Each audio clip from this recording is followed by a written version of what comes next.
Hey kids, this is Aaron from the podcast that wouldn't die, and Kevin and I use Zencastr. You think you're better than us, that you're using something else? You're wrong. Zencastr's the place to be. Who are you to deny it? It's now super easy to record a podcast with Zencastr. Log in using your browser and start recording a high-quality podcast right away. Record studio-quality sound and up to 4K video with your guests. Go to zencastr.com/pricing and use our code DIEHARD and you'll get 30% off your first month of any Zencastr paid plan. We want you to have the same experiences we do for all our podcasting and content needs. It's time for you to share your story. Only a fool would give up a chance for a 30% discount.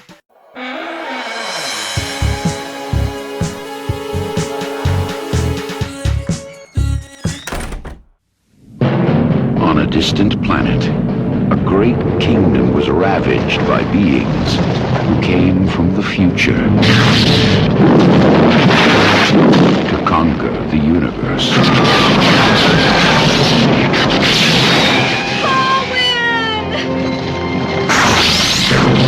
Now, the only survivors follow a doubtful seer and a throneless king. They will hold her in the Black Fortress. Welcome to the latest episode of the podcast that wouldn't die. I'm your host, Kevin. With me, as always, is Aaron. Hey! This week in the podcast that wouldn't die, we're discussing the science fiction classic Krull, starring Ken Marshall, Lizette Anthony, but who gives a damn about them? Really, Liam Neeson and Robbie Coltrane are in this, shockingly enough. I almost didn't recognize Robbie Coltrane. Each week on the podcast that wouldn't die, we discuss guilty pleasures and forgotten classics of the horror and sci-fi genres with a comedic twist. Aaron, what's the latest with you? Oh my God. I've had to have my handyman come out 3 times because my front sprinklers are not working. But I still have a $50 water bill. Okay, And one bathroom. Oh my God. I think we figured out the problem. The problem being that whenever the gardeners come, they turn the water off because the sprinklers must be going on while they're there. And they don't turn it back on. So my front lawn is dead. That's an issue. That is an issue. And my guy was like, someone keeps turning your water off. I was like, are you accusing me of turning my water off so I can pay you to come back? He was like irritated with me. So did you talk to your gardeners? I don't even know who my gardener is anymore. Okay, that's a problem.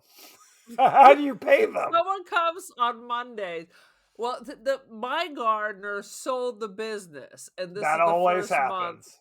Yes. Yes. He's going into landscaping and stuff, so he sold the business. So I don't know. Eventually, I guess I'll get a bill. But really, dudes, you turn off the water at the main and then just don't put it back on? We can't gloss over this. I'm on my 3rd team of gardeners since I've lived in this house without ever holding an interview. It just suddenly different people show up one day and they're like, "Yeah, now we're your gardeners." Is that how it works? Now we're your gardener.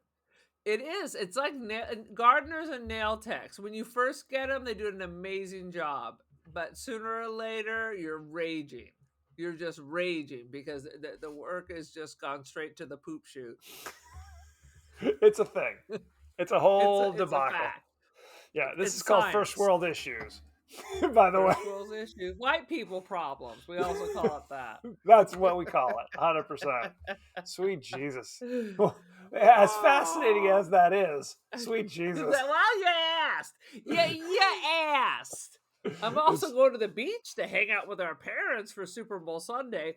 Last time I did that, they had a bunch of their also elderly white people, and it was the one with all the rappers at the Super Bowl, where all the old people was like, "I don't know what's going on. Who are these people? This is disrespectful to America. What happened to the Super Bowl half?" I'm like, can I listen to fucking Mary J. Blige? I mean, can we just be quiet for a minute? I know who they are. They're like, oh, Aaron knows who they are. Shh. is disrespectful to America.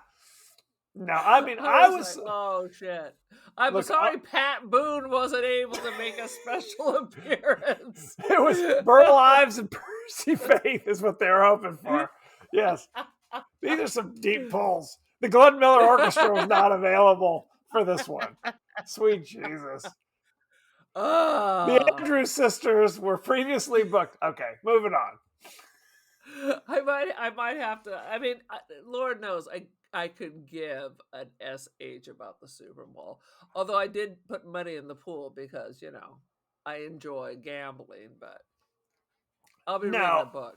I mean, truth be told, traditionally, I would bounce whenever the halftime show started doing their thing. I could give a damn about any of that stuff. When I was younger, I'd go play basketball for a half an hour, basically.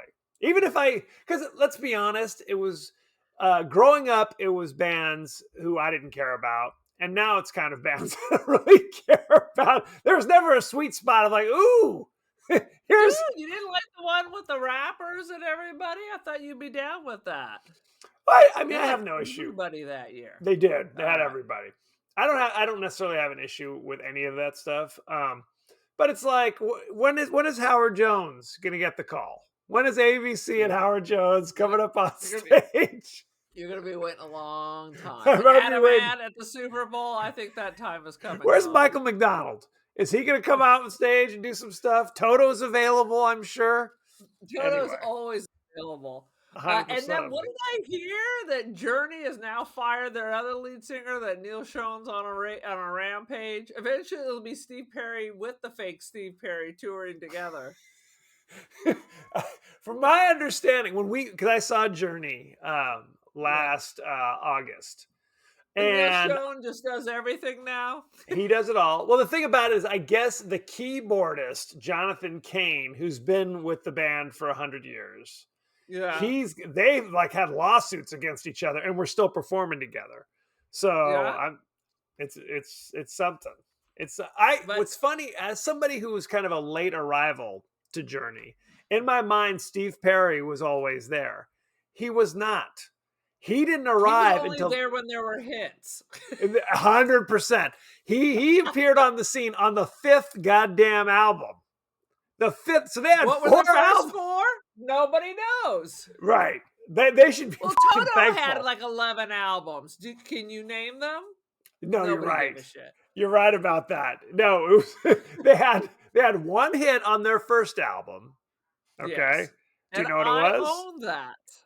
What was their hit? Line. That's the one. Love isn't always on time. 100%. They had one hit on their first album. They had 2 albums. Some could argue no hits. Then they had, I think it was called Toto 4 was the name of their 4th album. And like their Led Zeppelin or somebody. And then they had Rosanna. They had Africa, which was the last song. Which are the same songs. Okay. I don't know about all that. Let's not get carried away. They also had another hit on that album that was a lesser hit called You Know I Won't Hold You Back Now. That was another hit. I know that song. But then you can't argue that Africa and Roseanne aren't almost identical. I disagree. Totally disagree. How about that? How about that? Well, and by the way, in a world of Trump, I guess we make our own realities. We're going to talk about Toto for the next 45 minutes. And let me just say, it's funny. It's funny to me because, when I was little, you'd hear these bands. I thought every band had one lead singer who just had an amazing vocal range. Toto had 4 lead singers, and they would alternate verses. Styx had 2 singers. Not originally. Originally, it was just Dennis DeYoung. Tommy Shaw joined later, and I think he only sang I'm sitting too on the much. bar stool talking like a damn That's the one. Who got the 12 o'clock news blues. He had too much time on his hands.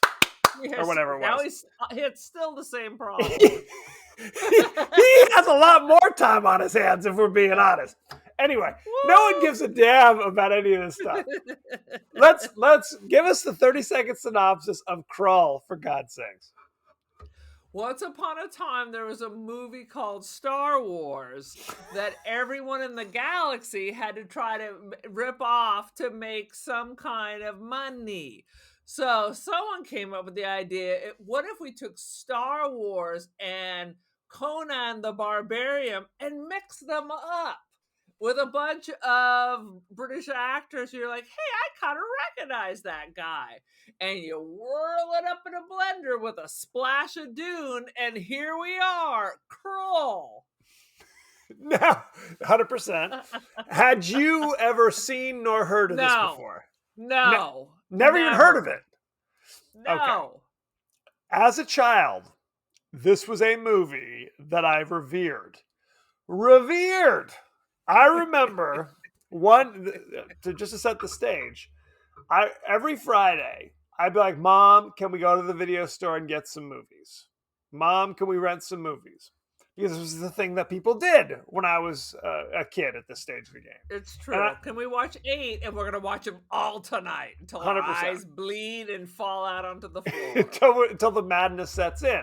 And my mom, being who she was like, you know what? How about I looked at the TV guide, and on TV tonight, so we don't have to rent shit, you can watch, let me see, Krull is playing at 8 o'clock on the ABC. Right. Krull. On the ABC Family Film Festival. It was something like, we didn't have no cable or any shit like that. Are you crazy? We had cable. Yes, that's a whole other story. Kevin started quoting the jerk to the priest, then we no longer had cable. Yeah. It was a trying time. Let's just say that.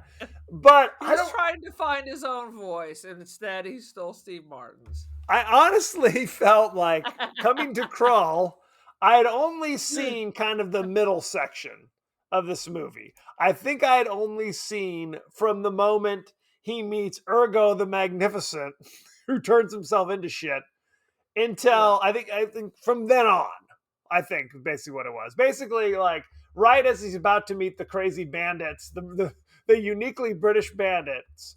Like, I went back and watched this all the way through, like, I don't know, 10 or 15 years ago. And I'm like, oh, because it's really kind of a genre mashup, if you will, right? Like you said, ostensibly, this is a fantasy film. It's a sword and sandals kind of, there's a lot of sword fighting. Go ahead. Yeah, you're right. It's a mix and mash. It's sci-fi fantasy. The only thing that makes it sci-fi is at the beginning of the movie, there's a long shot of what seemingly looks like just a mountain flying through the air, entering the atmosphere. I thought I was watching the beginning of Battlestar Galactica. Yes. I was like, what's happening? Correct. So the villain of this, what that shit was. The villain of this movie just lands on this planet, which is seemingly like, Renaissance era time. I mean, They also had lasers and blasters. Well, the people didn't have lasers. It was the Slayers, who were the stormtroopers of the evil people who landed, who would shoot like a spear out of their weapon or whatever. And it would they'd shoot a spear out of their weapon, and it kind of made a lasery sound. And then they'd promptly turn their weapon around, and it was like some kind of a sword or some shit. It's very elaborate. And when they would sword fight with, again, just regular ass swords, it would go and like sparks, like red sparks would fly off it. But other than that, it's like there's magic and shit. There's cyclopses running around. So it's a fantasy movie pretending to be like science Game of Thrones if there was an alien invasion. Correct. Just like it. It's 100%. It's a bizarre combination. Do you know why it's called Krull? No. Is it the name of the director? It was the name of the director. It was Harvey Krull, who said, I'm going to name it after myself. No, it's the name of the planet. The planet that the action takes place is called Krull. Why is that important? Name. I don't know. No one knows. As a child, I thought the guy who plays Prince, whatever his name is, was a huge star. I thought he was like Harrison Ford and Roger Moore all rolled into one. It wasn't until He later. just has that look like every other kind of British dude with feathered hair. Except he's American. He's the one American actor in this. And the reason why I thought he was the biggest star in the world is because about this time, he was the star of Krull, and he was also the star of a miniseries called Marco Polo. And he played Marco Polo on the miniseries. Those are his two. Polo. It's about the swimming game, right? And it was just those are his two shining achievements. And then it was like day player on, Simon and Simon or Magnum PI. He'd work one day here, I right? like to think it's Simon and Simon. I'm sure. Let's make San Diego great again. Absolutely. It's the only private eye show where there's two brothers. One's the Harvard student, one's the former Marine. They solve crimes in San Diego. So good times. Until they decided that San Diego wasn't sexy, so they wanted to move the series to another city. Big mistake. Stay classy, San Diego. Stay classy, San Diego. Anywho, so that's the story of all this debauchery. Anywho, why don't we start with the highlights? Aaron, why don't you go first? I think the highlight is within it's like 2 minutes of watching the show, I'm like, ain't that the teacher from Willy Wonka? And yes. showing up. And then I'm like, isn't that Todd McCarty from EastEnders? That's Mark Fowler. He died of AIDS. Who's Mark Fowler? What is that the character or the actor or what's happening? That's the actor. That's the actor's real name.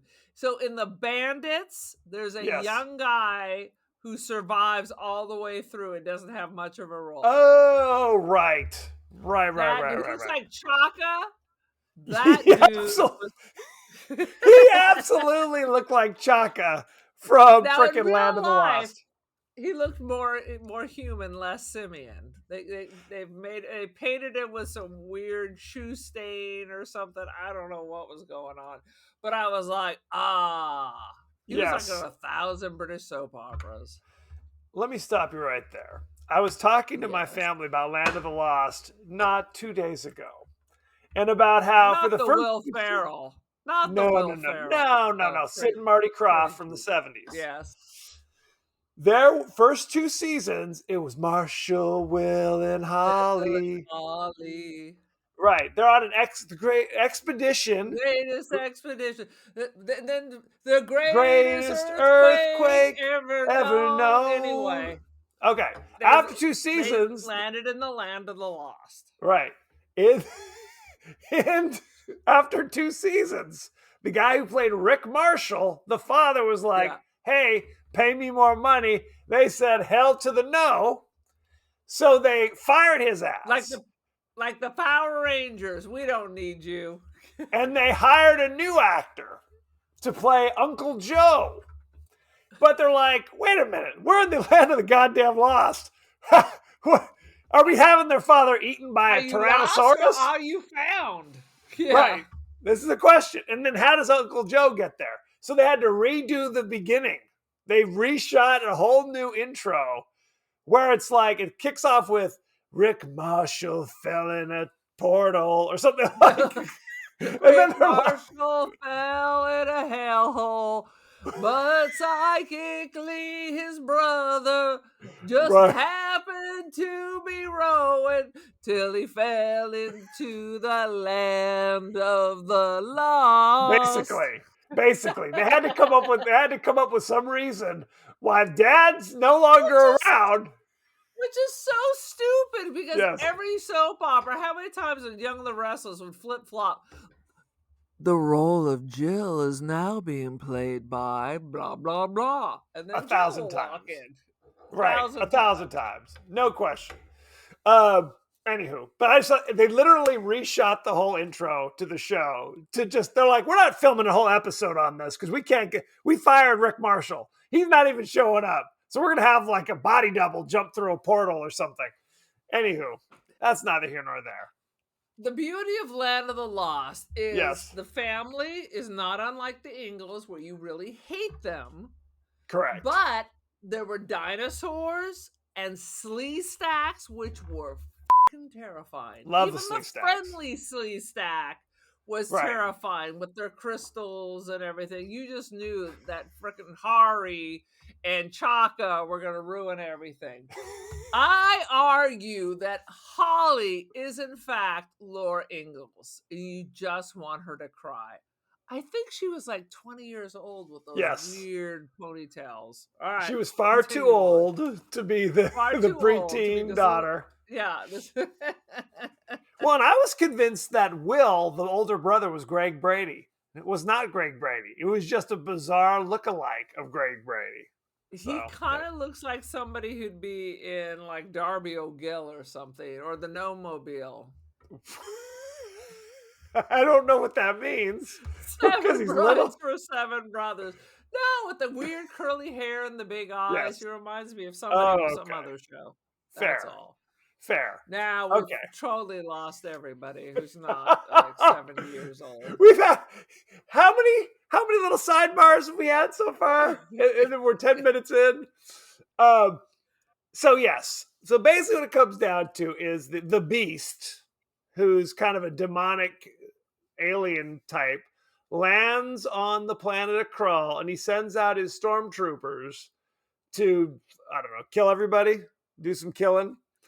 Kill And everybody, and then he's gonna marry the princess and rule the galaxy. right. So on the day that Prince, whatever his name is, marries Princess I can't be bothered to remember, the Doesn't matter. beast sends the Slayers in and kidnaps her. Even though he's like 20 feet tall and totally demonic, like with weird, and they did this thing where it's just like, don't He's look too Cthulhu. close. Yeah. Right. He was Cthulhu. It was don't look too close because our special effects are not up to snuff. So it'll be like, so here's just his eye looking at you, or here's a close up of some kind of weird mouth thing. No, I nailed it. By the end, you got a clear shot of his face, and I realized Yes, it is Blobby Chet from Weird Science. it is. Blobby Chet. Yes, when he gets cursed. When he's all swollen and he's farting and he has boils bursting all around him. If you look at the face, it looks just like whatever this Cthulhu character is. It was Plus, a Cthulhu. all the soldiers, when they die, like an octopus pops out of their head and scurries into the sand. That is the most iconic part of this movie, if we're being honest. Whenever they kill the Slayer, best part. 100%. Whenever they kill the Slayer, it makes this noise, and their head pops open, and a weird squid crawls out into the ground. Essentially, what happens to those? Who the hell? There's never like a moment where they're like, "There's a bunch of squids coming after us." Never.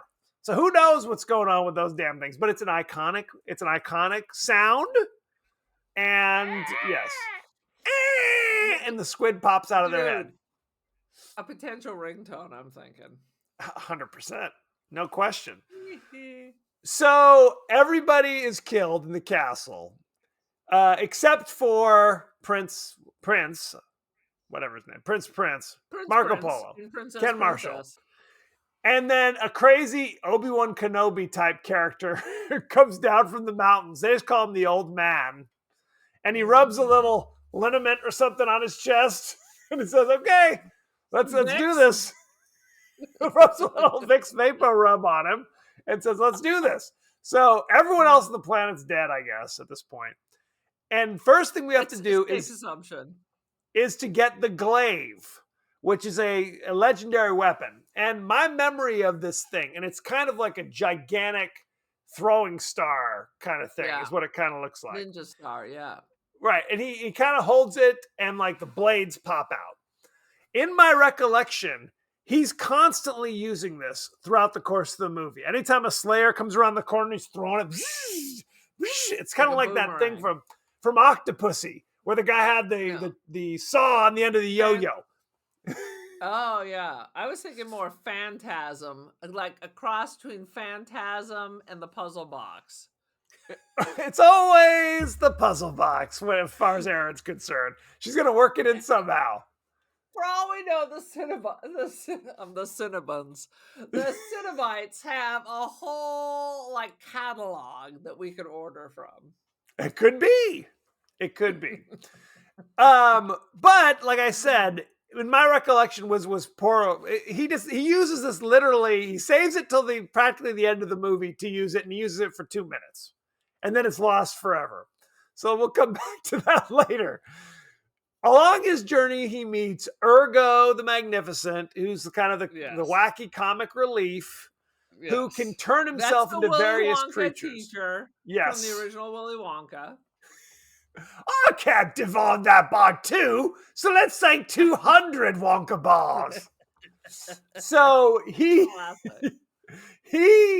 comes along on the adventure. So now it's 3 of them. They come around the corner, and then there's these bandits who join the squad. And again, it's a young, sassy Liam Neeson. It's kind of shocking. Shocking seeing him here. Because, I mean, he's a tall drink of water. Number one. Yes, what is he? 6'5" at least? I mean, at least 7'2". Is he like Wilt Chamberlain? He is absolutely Wilt Chamberlain. And Robbie Coltrane. Now, here's something else that we're going to talk about. Oh my God, he's so young. He's so young here. Yes. It's shocking. Now, I'm going to shock you with this. After filming this movie, they redubbed 2 of the actors' voices. 2 of the actors' voices. The first one was the princess, Lizette Anthony, who actually had a decent career, but they dubbed her with an American actress's voice, Lindsay Krause, and we'll talk about her later, who's in a handful of things. They also dubbed Robbie Coltrane. But in my mind, watching it, I'm like, this sounds like Robbie Coltrane to me. Maybe he did a Robbie Coltrane. Maybe he did. There's no explanation why they dubbed him. They tell us in great detail why they dubbed her, but there's no explanation. I don't know. He's had to work on his acting, I guess. Who's to say? Liam it's Neeson bizarre. Is 1 inch taller than you. What is he? 6'3", 6'4"? 4. Okay, so he's 6'3". You are 6'3". I'm probably a hair shorter than you, if we're being truthful. I'm probably like 6'2" and change, if we're being truthful. Am I wrong? Perhaps. And then the main bandit is a dude you've seen in 1,000 things as well, whose name, it's like Alan Anderson or something. I don't know, but he spells it in a weird name, in a weird way. It's like Alun is how he spells his first name. And they go on their adventure. And there's a lot of, over the course of the adventure, because it's not very elaborate, there's multiple scenes where they're like, well, the evil castle like moves from place to place every sun, like at dawn. At dawn, it magically teleports to a new place. So who the hell knows where this place is? Are you checking something out? Yeah, I'm looking up Alum, but he's the old dude. Isn't he the old dude? No. The old dude is Freddie Jones, who was in, he was in one of the Hammer Frankenstein movies, like Frankenstein Must Be Destroyed or one of those things. But we'll talk about that stuff as well. Because Alum has been in 1,000 things. 1,000 things. Like contemporary still. Yes. He's still working. He's still doing his thing, no question. Which is funny because he's for behind the curtain. He is kind of a rugged guy, rugged-looking man, to say the least. He's not winning any beauty contests, but he's still doing his thing. Still doing his thing. But the movie is basically like, oh, we don't know where to go, so we'll go to this sage or seer or whatever, enchanter, and then, oh shit, he's dead. I guess we better go to this other one and find out. Oh, now she's dead. Well, who knows what we're going to do now? So there's a lot of that happening in this movie. I like the Cyclops, and I was fascinated by his makeup. I thought I drifted into some weird AI drama thing. He was so strange. No, it was bad in the 80s. When the Cyclops steps out of the tree and is crazy, like his nose looks crazy and his big eye looks nuts. It was not good even for the 80s. Why they're like, I'm a little obsessed with it. I'm a are you? little obsessed with it. It is so strange. It's almost like it was done on purpose. Now it looks like it was done on purpose. Back then it was like, well, this is the best we can do with like Venetian blinds where the human eyes would be, so he Correct. doesn't bump into walls. I Correct. think it looks kind of cool. And even then, like there's multiple scenes where people are shaking his hand, and you could tell he's just like kind of waving his arm around. You're just gonna have to shake my hand. It's like, because I don't know where the hell you are, essentially. That's why they gave him the walking stick, so he just didn't fall off a cliff and die. There's a scene where the whole gang has to go to the swamp because the Emerald Seer, who's like, he's blind, and he's like, I can tell you where to go, but not here. We have to go to my summer cottage in the swamp for me to really have my. It was like, what? Why can't you tell us right now? It was like, we have this swamp set that we have to use, so we have to come up with some reason why we're there. And Slayers rise up out of the swamp. I thought the Slayers looked cool. I thought the Slayers were working for me. They look like Cylons from old Battlestar Galactica. They look good. They look goddamn good to me. Anyway, there's a big battle in the swamp, so they leave the old blind man. Which, again, there's quicksand everywhere. They only lost one dude who just fell in the swamp. They kind of park him in the corner. Right, during the battle. And up to this point, like I said, they lost one dude in the swamp. But every time they meet the Slayers, they kick their ass. The Slayers are dropping like flies. But then a Slayer, like a shapeshifter Slayer, comes out with his like a scary black eyes and his long claws and kills the blind man and dumps his ass in the swamp. Right. So they're like still trying to lead. So now he's leading them God knows where. And there's a scene where he's like holding on to the prince's shoulder because the prince is going to lead him somewhere. And then frickin' Alan or whatever his name is, because I'll lead the guy. Puts him on the shoulder, like, takes the hand. I'll do it for you. And the old blind guy was like, again, this is a gang of bandits that they've recruited. They're like escaped prisoners, but evidently all wrongfully accused. Thank God. These are not murderers and rapists. There wasn't one dude who was like, well, I'm kind of a rapist, actually. No, they were all kind-hearted former, like, escaped prisoners. So that's good to know. Just like this, we're all going to help you on your quest. Absolutely. And again, we're all dropping dead left and right. Well, when they get to the castle, and again, this is like a team of like 12 bandits. We really only meet like 3 or 4 of them, really. Right. And yet later in the movie, we're supposed to give a damn when they're getting killed. It's like, I don't even know you. You've basically been an extra up to this point. They didn't even give you a name. Yeah, the guy from my soap opera, I think he has 3 lines, but he survives the whole thing. Well, he was important because he was the first one to go to the prince and say, like, I'll join you. And that kind of shamed the other older grizzly. Good sir, dudes. I shall join you. Boom. You'll have my sword, or whatever he says. So he has to survive. Later in the movie, when they're in the crazy little room, it's Craggy-Faced Joe, Young Chaka, and Rando Dude X is also. They're in this room, and the spikes start coming out. And again, this room, there was ample room to avoid the spikes. But you can't do that, I guess. This one dude basically impales himself on a spike for no reason. They're like, Bardolph! No! That's his name? We have never seen... You've never mentioned his name. Anyway. Because he wouldn't let go of the sword, so he's just going to hold it while this thing slowly goes through his lungs. They're like, put it down. I gotta get me sword. But he doesn't say anything. He may be a mute for all I know, right? I wanted somebody, I always find this hilarious. Watch movies where there's multiple characters, but some of them are clearly like, we're not paying you. So when other people talk, you're just going to smile and nod. So you see this in commercials a lot too. We're like, here are the two actors we're paying to speak, and here are the three people who are there just to smile and make faces. That's basically what this was. Homie took a spear to the chest and like, no, not Bondolf. Why I remember his name and no one else's, I cannot answer that question. He was clearly your favorite person in the entire movie. He got ran through and that was the end of it. I cannot remember the Cyclops name. I cannot remember Liam Neeson's name. I don't remember the prince or the princess's name.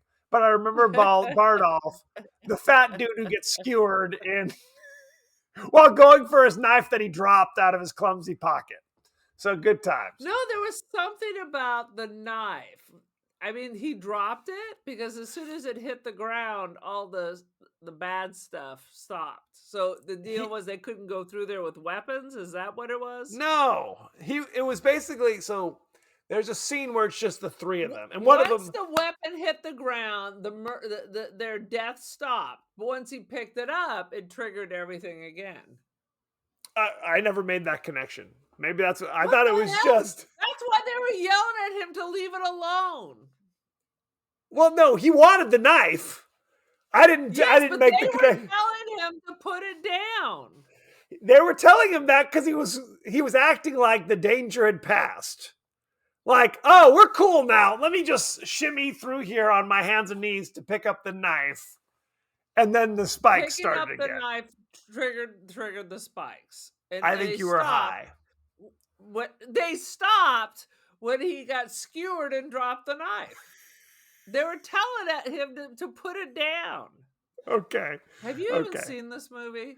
Have you seen this movie? I guess not as closely as you have. Right, that's for goddamn sure. Apparently.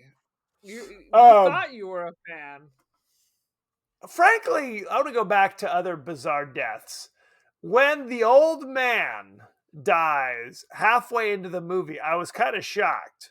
I was like, why is he dead now? Was he just like, you know what? I know I'm supposed to be there to the end. How about I just drop some sand out of my palm and die instead? Does that sound good? Like Obi-Wan, he can't be there at one point. You know, you got to snatch the pebble from my hand, grasshopper. So that's what it is. If there was Krull 2, he would have been like a ghost that was hanging around going, I'm still here to guide you. Because there was a 20-minute with scene. His arm around the spider lady. Hey! No, that was a 30-minute scene. I killed our baby because you wouldn't run off with me. He's like, it's cool. Yes. After the Emerald Sage or whatever the hell was killed in the swamp, he's like, there's somebody else, my ex-girlfriend, the spider lady. Let's go check. I'll go drop in on her, see how she's doing. 20 minutes of him kind of scaling the spider's webs. He gets in there, and you're right. She's like, what's up? I haven't seen you. And bizarre, Lissa.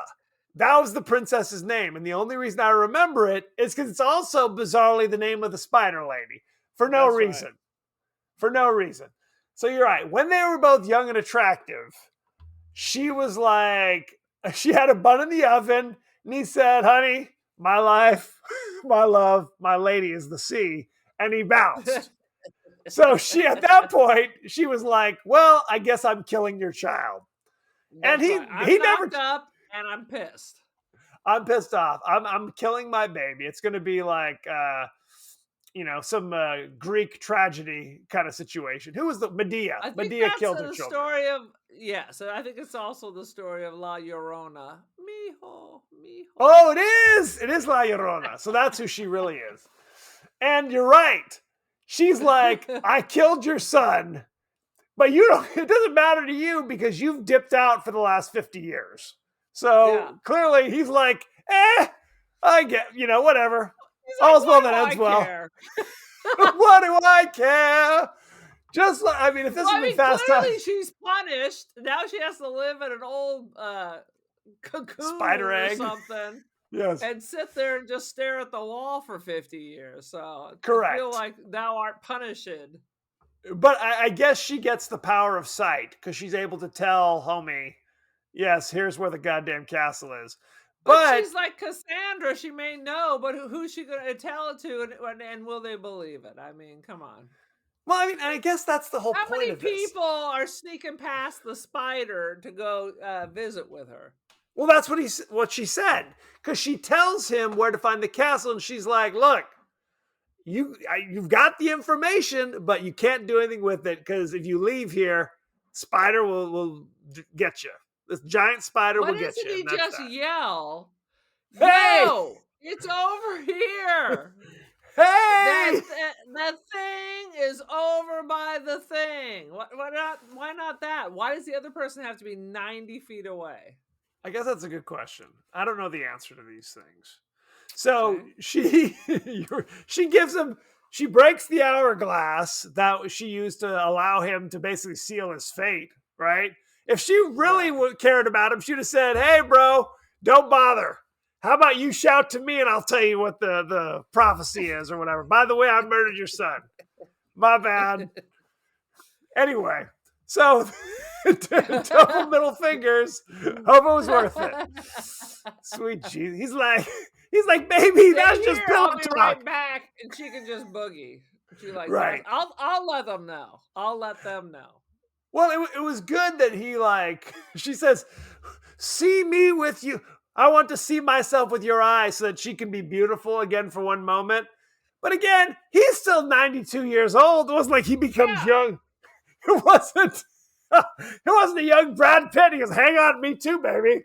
No, He's it was still got like salami hanging off his face. So yeah, no. no can do. No Typical can do. Hollywood. Typical Hollywood. It's a whole thing. So they find out where it is, and they're like, "Shit, that's 1,000 miles away." And luckily, there's the Deus Ex Machina of the fire mares. The hereto never mentioned before fire mares. The Clydesdales that can, I guess, run 1,000 miles an hour. Who the hell knows what the story is? That's right. Clippity clomp. Clippity clomp. Clippity clomp. And, the Cyclops goes and the rest of the gang, and they all get wiped out. Most of Rodney Coltrane takes one. And that's the end of him. Liam Neeson gets shot in the hallway. We discover Liam Neeson, they actually gave him a little bit of a character, right? Robbie Coltrane would kind of like crack wise every now and again. Liam Neeson was basically like, I've been married. I'm a polygamist. I go from town to town, spreading the seed. Like, honestly, if the old man, the four wins. if the old man would have just been like, "Hey, I'll be back later," maybe that woman, the spider lady, wouldn't have murdered his son. He could have had his wives on the road or whatever. His salt wenches. Maybe it was Liam Neeson. Maybe it was Liam Neeson's. So he gets killed, and on his deathbed, he's like, "Tell number 7 she was really number 1 to me." That's the end of Liam Neeson. That was a shocking moment as well. So, and the last thing I want to talk about, and you may have other things, is he uses the glaive, which is the spinning saw thing, to cut his way into rescuing his wife. Which took way too effing long. Took an hour of him with his hand up going, "Come on, keep cutting." Then he throws it at the beast. It sticks the beast in the shoulder and gets stuck there. That's the end of that goddamn thing. But luckily, he can now shoot flames out of his fingertips for some reason. Isn't that nice? That the hero Because his girlfriend's a witch. He borrowed it from her. God forbid she should throw it. He had to take her fire and throw it away. I didn't start the fire.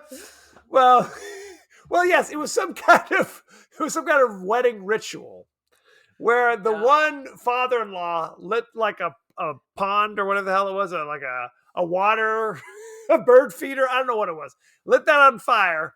She picks up the fire with her hand, and she's supposed to hand it to him, but she's kidnapped.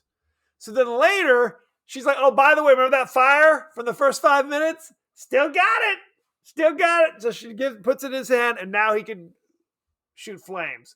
Now, is It this a was something traditional? about together they can defeat. It was never about the Krull scraper. It was about them together. But it didn't seem like that. It just seemed like him. No. Well, she was your typical damsel in distress. She was not Princess Leia kicking ass, Why taking wasn't she names. throwing fireballs at old Chet the whole time? If she had fireballs. These are important questions. These are questions I would ask. And not to mention, the Cyclops is unceremoniously squished for no reason. I'm holding it. Oh shit, I'm squished. And that's the end of the Cyclops. But it was like Sid and Marty Krofft, where it was just like clearly a curtain passed in front of him. He didn't scream, he didn't cry. It was just like, okay. You want it like a pop or something, right? Like a watermelon put in the pneumatic vice is what I was looking for. Clearly, snap, crackle, pop, and then some Quentin Tarantino blood spurt. Yes, I want some viscera just squirting out. Ah! Aaron, do you have anything else you want to talk about Krull, for God's sakes? I think we discussed most of it, but the part I wanted to talk about is whenever they were over in the Chet's lair. Yes. It looked like they were inside of an ear. That's all I kept thinking out. Is it looked like it was the inside of an ear, like maybe they're an earworm and they're crawling inside of a giant or something. No, it was like inside sets. I thought were kind of very cool. They were cool, but you're right. It was like either an ear or an eye. She's looking out, going, "What the hell's happening?"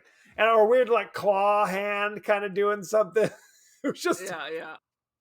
It was a thing. It had a look. They spent all their money on the sets in there because everywhere else it was literally looked like styrofoam with some glitter on it. Absolutely. Let me say, I invited my children to watch Krull with me. Oh, jeez. Only one came down, and after 10 minutes, Lucy's just like, "Yeah, I'm going back to my room." Lucy cannot be your go-to because after she rejected Psycho, I can't sit here for another 30 minutes. She is not your go-to.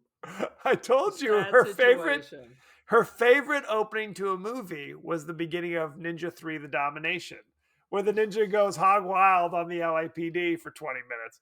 But she quickly bailed after that. Yeah. She was like, "I'm out of here on this." So that's neither here nor there. Anything else? Give your children some Ritalin. Yeah, give your children some Ritalin so they can sit still for a minute. Add a $5 crispy bill if they can sit through the whole 90 minutes with you. Just time to a chair. You, Kevin. Time to a chair. Save the $5. Time to a chair. Yeah. Give them the Clockwork Orange. Clockwork Orange. Absolutely. Let's go behind the scenes, shall we? Let's go. The dub for the death screams of the Slayers was taken from the movie At the Earth's Core from 1976. Unfamiliar. That was Doug McClure, Peter Cushing, and Carolyn Monroe. I'm Doug McClure. You might remember me for such hits as... Not Troy McClure, but Doug McClure. God damn it. That's what he was... That's who he's ripping off. Come on. That is what he's ripping off. The movie has been notable for featuring early screen appearances of Liam Neeson and Robbie Coltrane. Yeah, so there you go. Robbie Coltrane is unrecognizable. It makes me wonder when this was made because... I mean, when did the Cracker series come out? That was a long time ago. And he looked more like Hagrid than the way he did now. That is true. 16 Clydesdale horses trained for months to play the fire mares, which makes no sense because they're just being ridden. What special training do you need for that? God damn it. That's where their budget went, for the ear sets and the Clydesdales. Yes.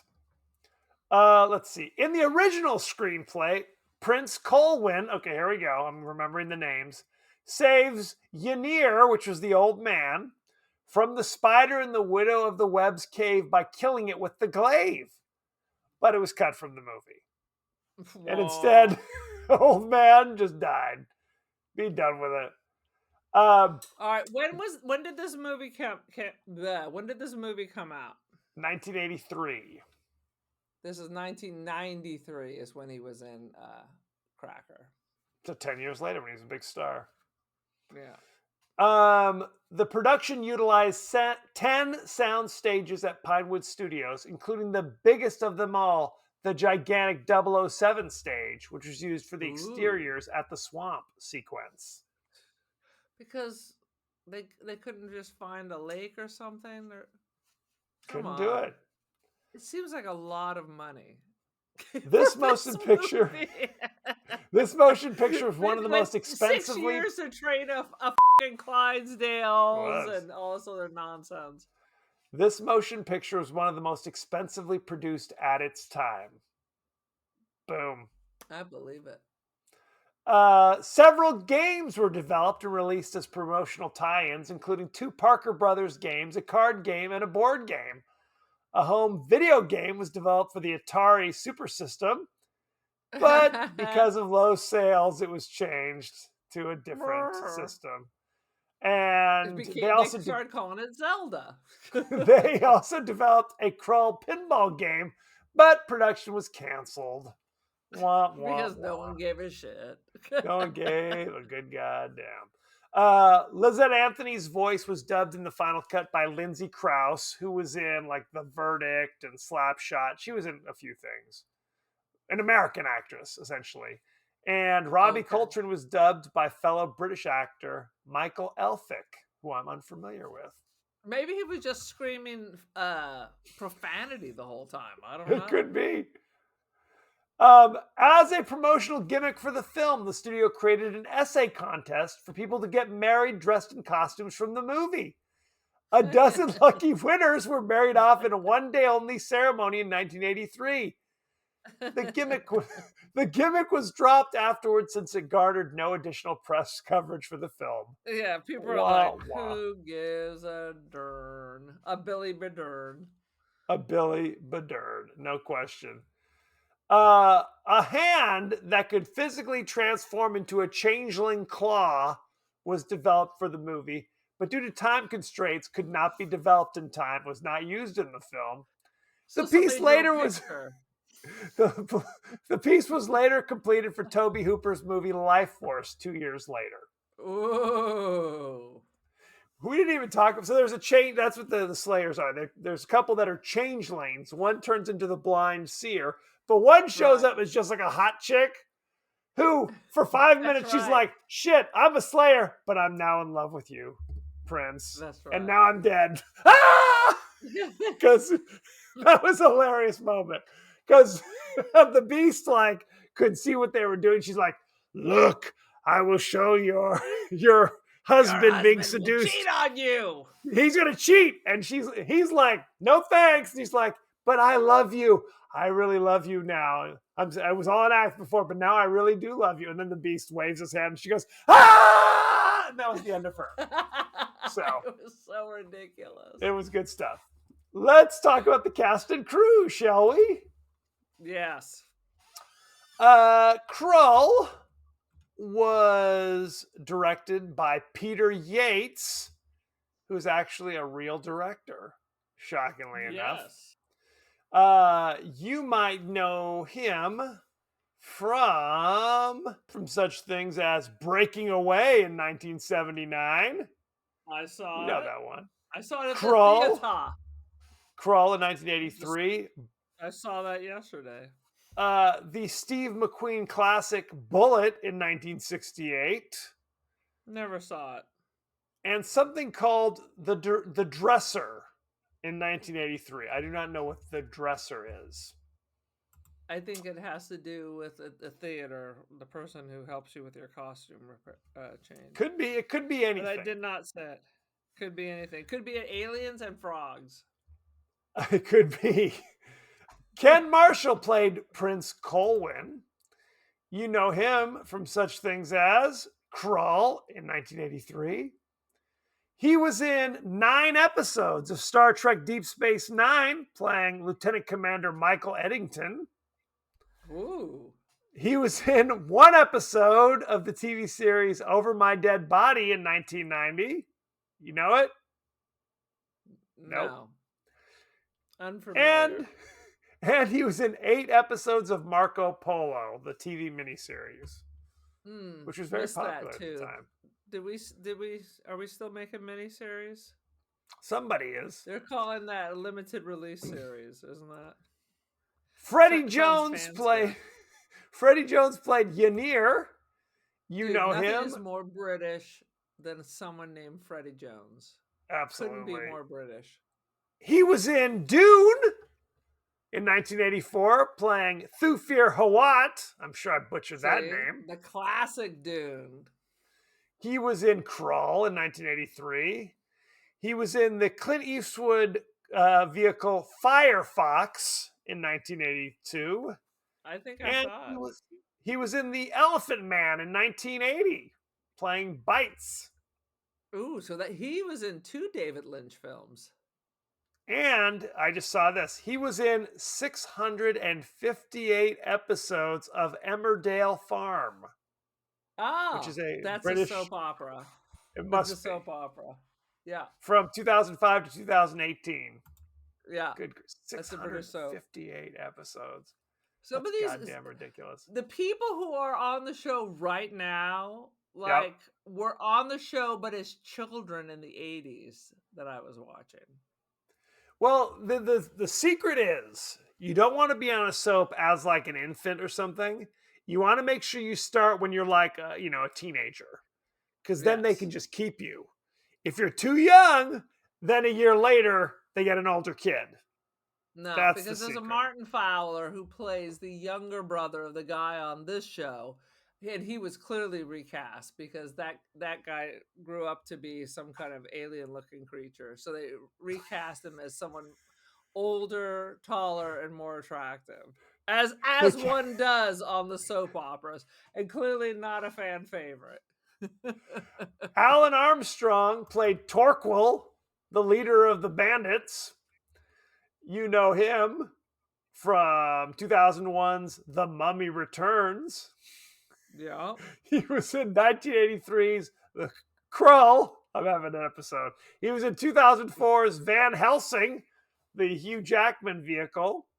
And in 1999, he was in Tim Burton's Sleepy Hollow. But he's been in I will tell ton you, of stuff. more recently, he was in, if you ever watch Hulu, there's a series called Breeders. Yep. And he was in that. And 32 episodes. Show. Yeah, he plays episodes. the dad. But it's Martin Freeman, from Sherlock and The Hitchhiker's Guide. It's about a British family, and he's got the husband has all these like rage episodes. It's quite amusing and triggering. Lizette Anthony played Lissa. You know her from such things as Dracula, Dead and Loving It. She played Lucy in 1995. She was saw that. Sorry.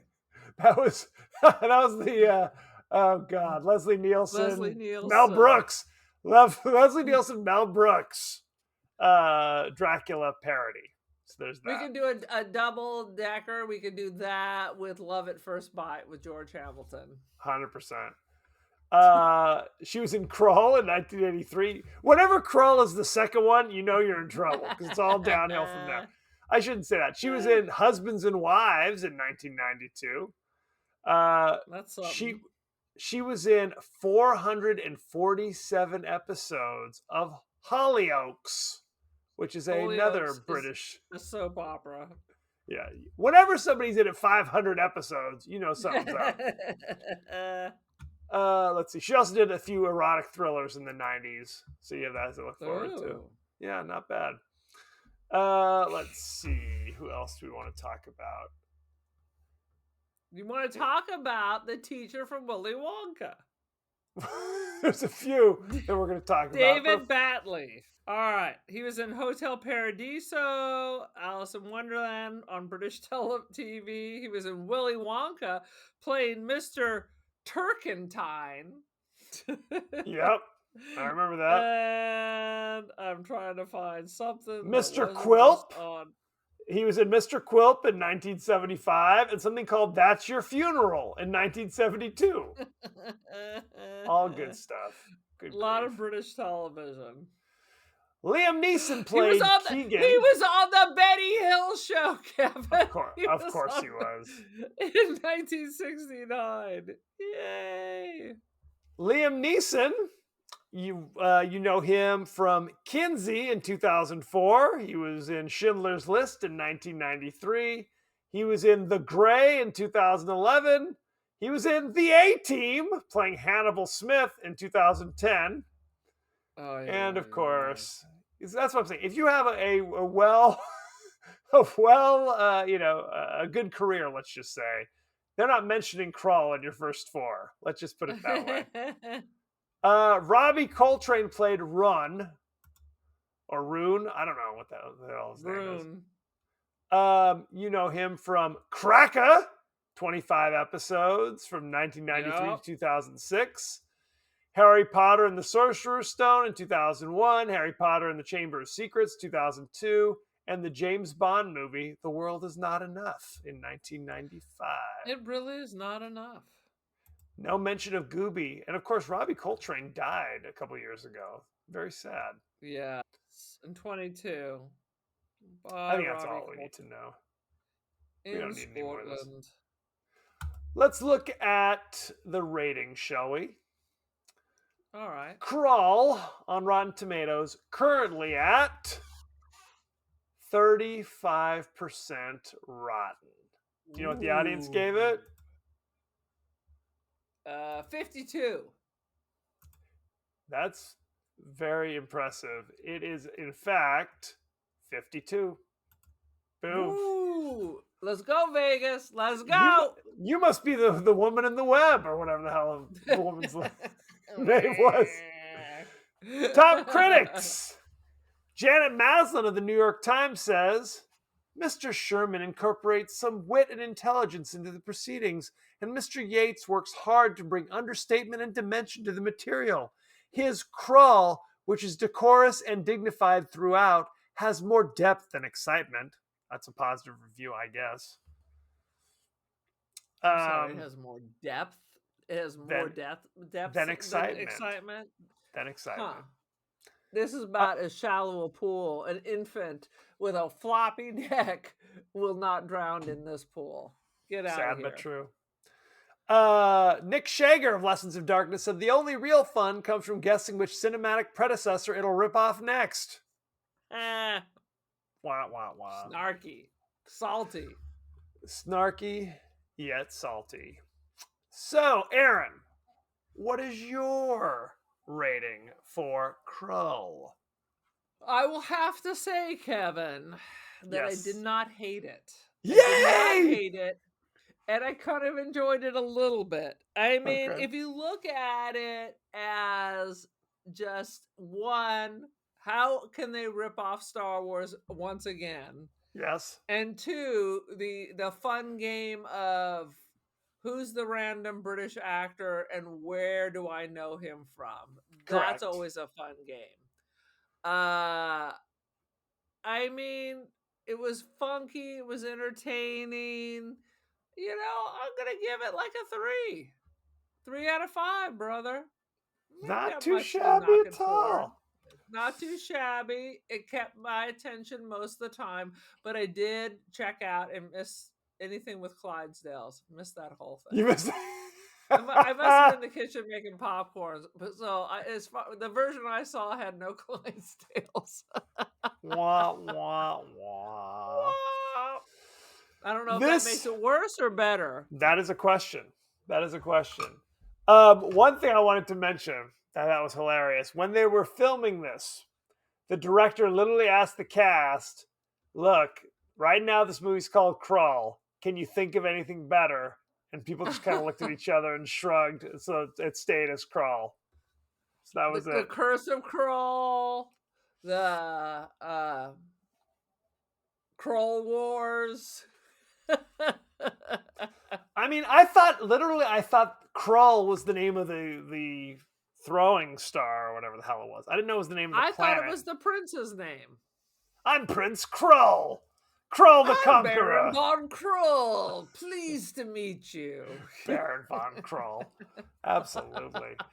My vote is strictly a nostalgia piece because I was like all excited to watch this, and then I sat down and watched it, and it lost a little bit of its sheen. There are parts that I still really enjoy, no question. I like the bandits generally. Liam Neeson doing Liam Neeson Liam shit, Neeson doing Liam Neeson. no At question. least somebody wasn't kidnapped this time. I mean, it's an all-star cast where it's like before they were famous, Mhm. and I mean the sets are cool. I like the The Slayers more than I'm you do. Yeah. I like the Cyclops more than you do. Yes. To Yes, me, you it do. looked like a fever dream. Yeah, it was like we need more of that shit. I think he should have been slinging that thing around throughout the entire movie. I think that should have been a big He part of was this, and he very didn't. calm. I thought Cyclopses eat babies and stuff. He was very calm. He was more like a Zen master or something. I don't know. Okay, It's like a fair enough. shepherd or something. I I was don't know. talking. I got a religious vibe from him. Like maybe he's Jesus on that planet. I don't know. The one-eyed Jesus. We'll call him that. I was talking about Prince Colwyn and his weapon. I wasn't talking about the Oh. Cyclops swinging his dick around. But that's neither here nor there. God damn it, Aaron.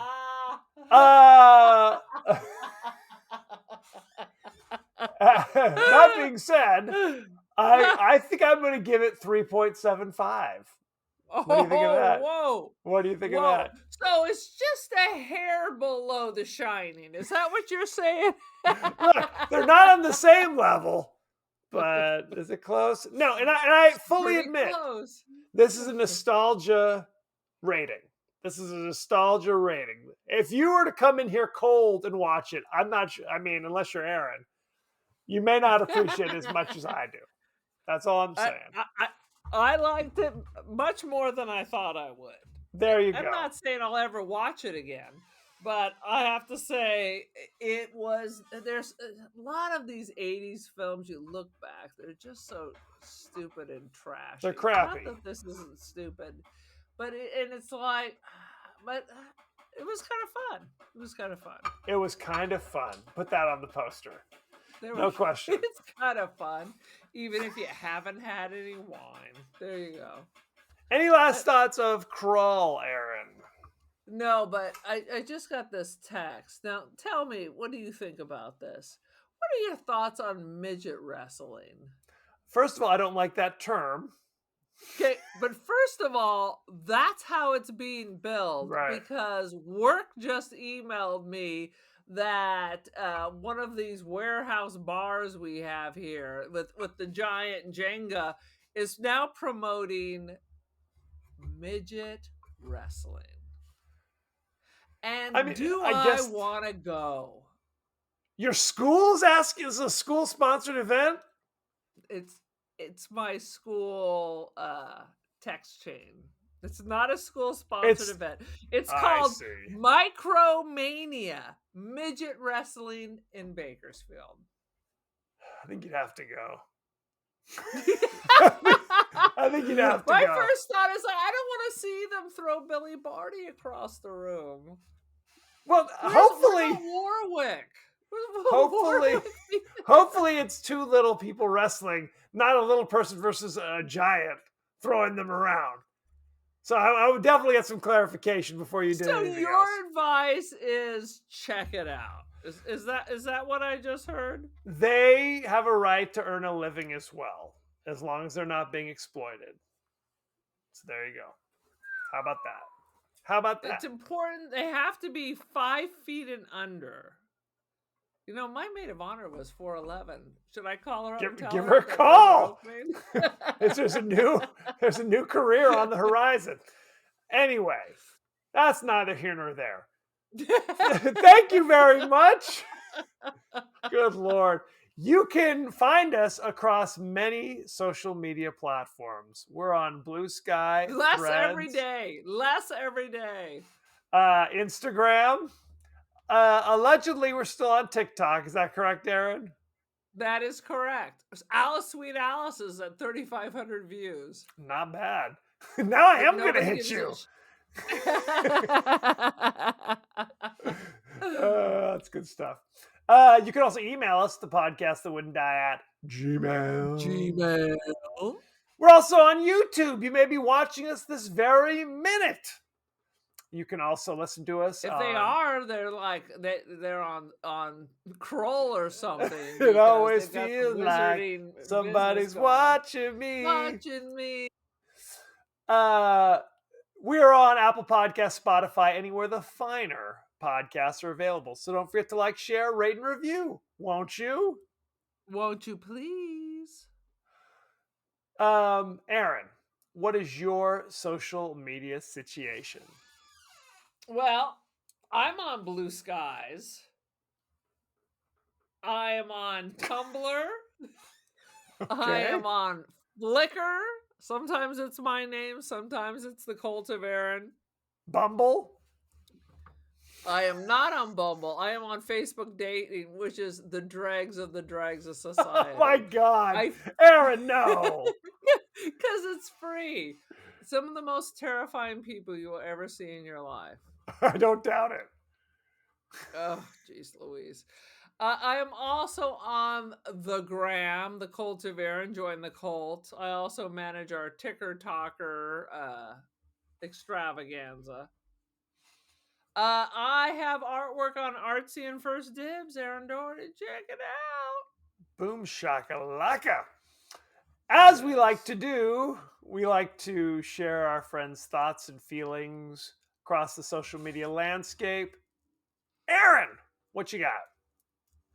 On the Ticker Talker, in a discussion of The Burning, aka DD 1006, thought it was like a prequel to the Jason films. Right. I corrected her because the Jason film doesn't have half the cast of Seinfeld on it. True. And her comment was, I'm 59. I guess I must have been in the bars at the time and not at the movie theaters. I'm like, preach, sister, preach. Well, there's a scene. Look, the Friday the 13th Part 1 ends in a canoe with the woman in the canoe. Yes. There is in fact a canoe in the burning. In the burn. That's where the confusion arises from. Fair. It's a fair mistake. I get it. Trust me, I had never heard of the burning, before like a year and a half ago. So don't feel bad. Don't feel bad. It's all good. Next week, we're discussing the fantasy classic from the 60s, Jason and the Argonauts. It has monsters. It's got some claymation up in there. Dude, it's got some Ray Harryhausen. Come on, bro. It's good Ray Harryhausen. There's also like Greek warriors with like that kind of 50s hair with like the pomade. Ooh, so it's they're in business. Look. So, and I will tell you, please, I have never seen it. Really? Okay. Well, it'll be a new experience. Where can you watch Jason of the Argonauts? You can watch. That is a good question. By the way, I watched our last movie on Tubi. I did not have to cough up the $4. It was free on Tubi? Yes, with relentless ads that appear pop up for no apparent reason. Look, I'm not a snob. I can deal with an ad here and there. Okay, Tubi. I always say it might be the finest free movie app on the planet. No question. Bless you, Tubi. You saved me a fortune. Jeff Bezos doesn't need my now $3.99. You bastard. Well, the good news is Jason and the Argonauts is on Tubi. Boom shakalaka. If for some reason you're like, I cannot watch ads, which is like my kids. My kids will get into a car accident turning off Spotify and turning it back on again, just so they can avoid a 30-second ad. Ah! Otherwise, you will have to pay full freight, $3.59 on Prime Video. Boom. And it's not as good. It's never going to get that good again on Prime Video, I'm sad to say. So check it out. Send in any favorite scenes, favorite quotes, comments, and questions, and we may talk about it on the show. So thank you very much, and be well. I say good day.